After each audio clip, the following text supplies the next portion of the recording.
Adjust the retainer on the M.2 adapter to accommodate the particular size of M.2 drive that you wish to install.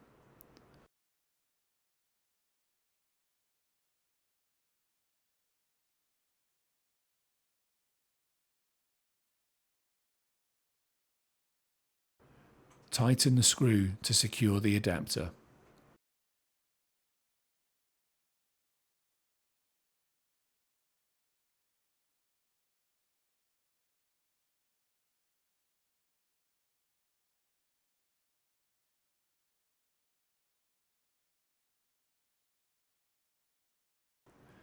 Insert the M.2 drive into the connector at an angle of approximately 30 degrees.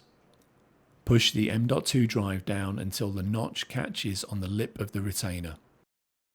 Slide the retainer forward to secure the M.2 drive. Install the top cover.